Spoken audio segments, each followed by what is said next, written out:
होने के कारण बना रखा था। आज आदर्श आचार संहिता लगने के बाद से वो आडंबर भी समाप्त हो जाएगा। 23 नवंबर को चुनाव और 3 दिसंबर को मतगणना। मैंने पहले भी आप लोगों को कहा है कि राजस्थान की जनता ने मन बना लिया कि राजस्थान में डबल इंजन की सरकार बनानी। जिन लोगों ने होर्डिंग लगाए हैं कि 2030 तक की सुझाव दीजिए, राजस्थान की जनता ने सुझाव दे दिया कि आप घर बैठ जाइए और राजस्थान मोदी जी के हवाले कर दीजिए। राजस्थान का विकास होगा, युवाओं के सपनों की उड़ान होगी, किसानों की समृद्धि होगी, नारी की सुरक्षा होगी। और मैं ये दावे के साथ कह सकता हूँ कि जन आक्रोश यात्रा नहीं सहेगा राजस्थान और फिर परिवर्तन यात्रा। जिस प्रकार का समर्थन आशीर्वाद राजस्थान की देवतुल्य जनता का मिला है वो अद्भुत है, अविस्मरणीय, अद्वितीय है। लोगों ने मन बना लिया कि 2018 में मात्र 1.5 लाख वोटों के अंतर से एक ऐसी सरकार आ गई जिसने राजस्थान में 3 काम किए, सिर्फ कुर्सी बचाना, अपने विरोधियों को निपटाना और भ्रष्टाचार करना। इसके अलावा कोई काम राजस्थान में इन 4.25 वर्षों में नहीं हुआ। और अब तो लोग कहने लगे कि ये सरकार 5 वर्ष के लिए बनी या 5 महीने के लिए बनी। सारे काम सिर्फ और सिर्फ घोषणाएं करना, कागज़ निकालना, जिनकी न तो ज़मीन पर कोई हकीकत है, न ज़मीन धरातल पर कोई काम दिख रहा है। सिर्फ घोषणाएं और कागज़ निकालने के अलावा कोई काम नहीं किया, न कोई फाइनेंशियल उसकी वित्तीय प्रबंधन व्यवस्था है। मैं इसलिए आज आदर्श आचार संहिता लग गई, जनता भी तैयार है, खुला मैदान है। और जिन लोगों ने राजस्थान में 4.25 सालों में किसान और युवा के साथ वादा खिलाफी की, नारी की सुरक्षा नहीं कर पाए, ऐसे लोगों को सबक सिखाने के लिए राजस्थान की जनता बैठी है। हम सब लोग भी आदर्श आचार संहिता का सारी पॉलिटिकल पार्टियां उसकी पालना करते हुए, क्योंकि देवतुल्य जनता उसका निर्णय करती है।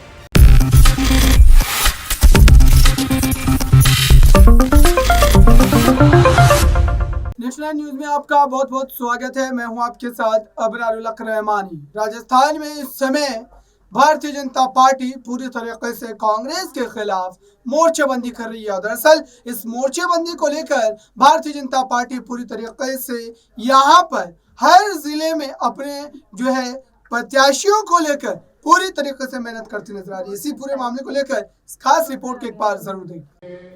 उपाध्यक्ष आदरणीय श्रवण सिंह जी बगड़ी हमारे बीच में हैं।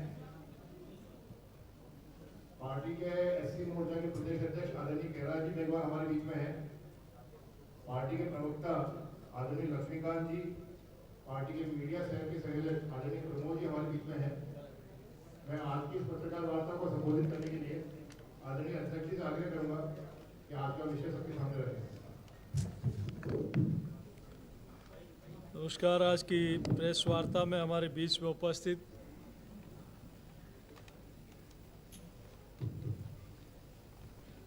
राजस्थान विधानसभा में नेता प्रतिपक्ष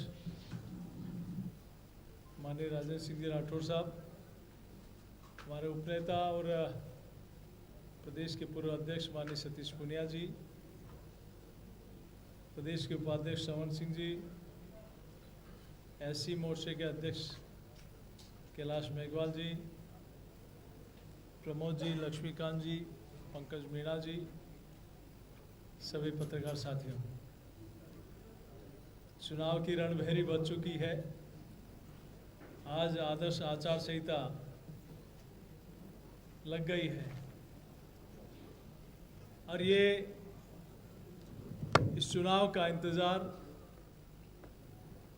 भारतीय जनता पार्टी के साथ राजस्थान की जनता भी कर रही है, क्योंकि पिछला ये कैसा कालखंड निकला जिस कालखंड में राजस्थान की जनता ने एक एक दिन गिन के निकाला है। जिन वादों की बुनियाद के आधार पर सरकार बनी, राजस्थान की जनता के साथ वादा खिलाफी की।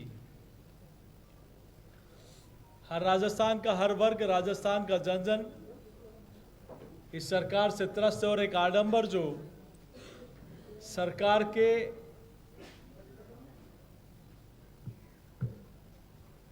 होने के कारण बना रखा था, आज आदर्श आचार संहिता लगने के बाद से वो आडंबर भी समाप्त हो जाएगा। 23 नवंबर को चुनाव और 3 दिसंबर को मतगणना। मैंने पहले भी आप लोगों को कहा है कि राजस्थान की जनता ने मन बना लिया कि राजस्थान में डबल इंजन की सरकार बनानी। जिन लोगों ने होर्डिंग लगाए हैं कि 2030 तक की सुझाव दीजिए, राजस्थान की जनता ने सुझाव दे दिया कि आप घर बैठ जाइए और राजस्थान मोदी जी के हवाले कर दीजिए। राजस्थान का विकास होगा, युवाओं के सपनों की उड़ान होगी, किसानों की समृद्धि होगी, नारी की सुरक्षा होगी। और मैं ये दावे के साथ कह सकता हूं कि जन आक्रोश यात्रा नहीं सहेगा राजस्थान और फिर परिवर्तन यात्रा। जिस प्रकार का समर्थन, आशीर्वाद राजस्थान की देवतुल्य जनता का मिला है वो अद्भुत है, अविस्मरणीय, अद्वितीय है। लोगों ने मन बना लिया कि 2018 में मात्र 1.5 लाख वोटों के अंतर से एक ऐसी सरकार आ गई जिसने राजस्थान में 3 काम किए, सिर्फ कुर्सी बचाना, अपने विरोधियों को निपटाना और भ्रष्टाचार करना। इसके अलावा कोई काम राजस्थान में इन 4.25 वर्षों में नहीं हुआ। और अब तो लोग कहने लगे कि ये सरकार 5 वर्ष के लिए बनी या 5 महीने के लिए बनी। सारे काम सिर्फ और सिर्फ घोषणाएं करना, कागज़ निकालना, जिनकी न तो ज़मीन पर कोई हकीकत है, न ज़मीन धरातल पे कोई काम दिख रहा है। सिर्फ घोषणाएं और कागज़ निकालने के अलावा कोई काम नहीं किया, न कोई फाइनेंशियल उसकी वित्तीय प्रबंधन व्यवस्था है। मैं इसलिए आज आदर्श आचार संहिता लग गई, जनता भी तैयार है, खुला मैदान है। और जिन लोगों ने राजस्थान में 4.25 सालों में किसान और युवा के साथ वादा खिलाफी की, नारी की सुरक्षा नहीं कर पाए, ऐसे लोगों को सबक सिखाने के लिए राजस्थान की जनता बैठी है। हम सब लोग भी आदर्श आचार संहिता का, सारी पॉलिटिकल पार्टियां उसकी पालना करते हुए, चूँकि देवतुल्य जनता उसका निर्णय करती है और ये 23 तारीख को राजस्थान की जनता उसका इंतज़ार कर रही थी। यही निवेदन आप सब लोगों के बीच में करना था। बहुत धन्यवाद।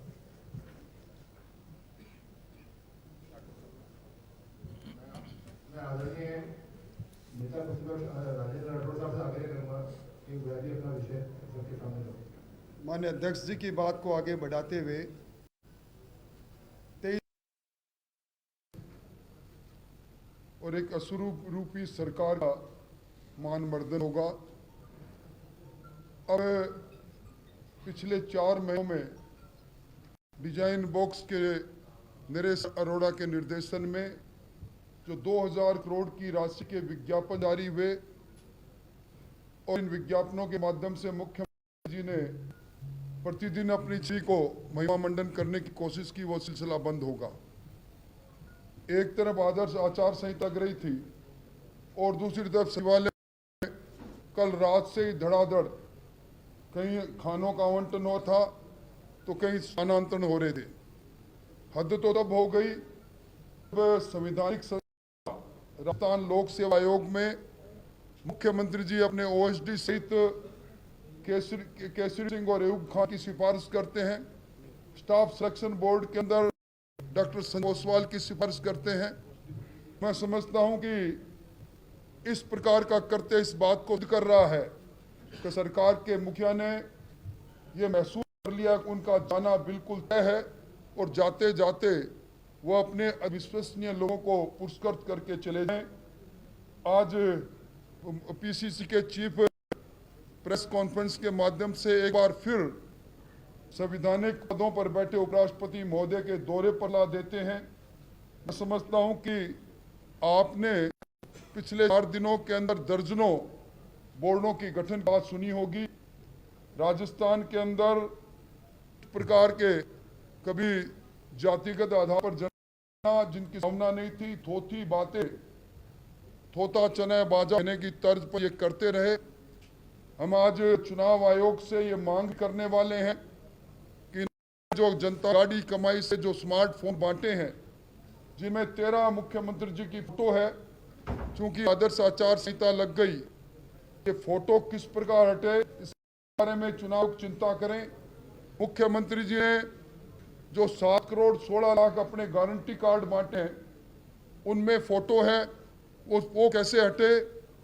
इन्हीं मुख्यमंत्री जी ने जब भामाशाह स्वास्थ्य बीमा योजना थी और उसके अंदर पूर्व मुख्यमंत्री जी की फोटो थी, तब ऐतराज किया था।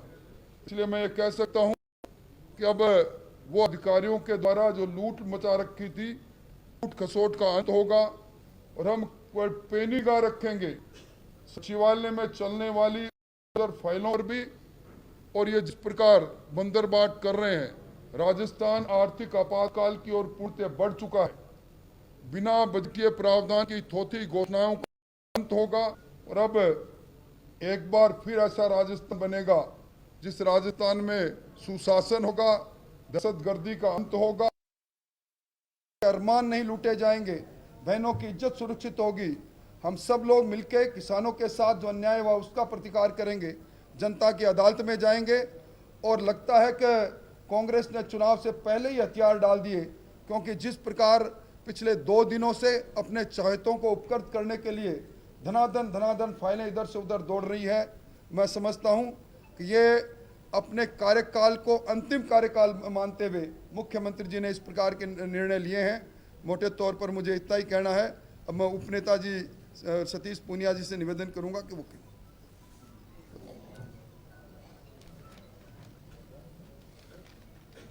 मैं हमारे आदरणीय अध्यक्ष सीपी जोशी जी और हमारे नेता प्रतिपक्ष आदरणीय राजेंद्र राठौड़ जी की बात में कुछ संक्षेप में कुछ बातें ही जोड़ना चाहूँगा। हालांकि प्रदेश की राजनीति में जो बुनियादी बातें हैं उनका उल्लेख उन्होंने बखूबी किया है। लोग उत्सुक थे कि किस समय तारीखों का ऐलान होगा, लेकिन एक शुभ दिन देवोत्थान एकादशी के दिन आगाज होगा और 3 तारीख को मतगणना होगी।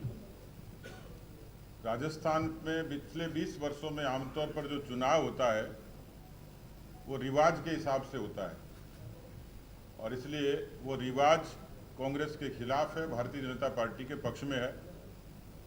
इस सरकार के खिलाफ पिछले 5 वर्षों में, मैं 92 से राजनीति में हूँ, इस तरीके की नकारा, अकर्मण्य, भ्रष्ट और निकम्मी सरकार मैंने नहीं देखी।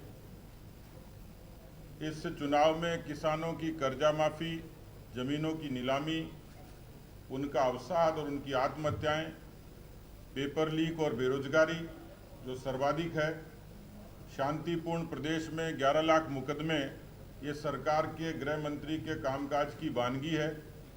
आर्थिक तौर पर 5.5 लाख करोड़ का कर्जा, ये सरकार के दिवालियेपन का सीधा सीधा सबूत है। भ्रष्टाचार की जो पराकाष्ठा है उसमें सचिवालय में मिले नोट और सोने के बिस्किट, ये अपने आप में बड़ा एविडेंस है। अपीजमेंट के नाम पर रामनवमी पर प्रतिबंध, राजस्थान की जनता इन मुद्दों पर उद्वेलित है। इस प्रदेश में और पूरे देश में 10 वर्षों में प्रधानमंत्री के रूप में मोदी जी के आगमन से जो सामान्य मुद्दे थे, लोगों के बुनियादी मुद्दे थे, जनधन से लेकर उज्ज्वला से लेकर आवास से लेकर आयुष्मान तक, उन्होंने राजस्थान के लाखों लोगों का जीवन बदला है। जिन लोगों ने राम मंदिर के निर्माण के लिए अपना मतदान दिया उसको उन्होंने सार्थक किया है। 370 के खात्मे से लोगों में एक भरोसा पैदा हुआ है और इसलिए मोदी जी का नाम और काम, ये भारतीय जनता पार्टी राजस्थान के लिए एक मजबूत कारक होगा।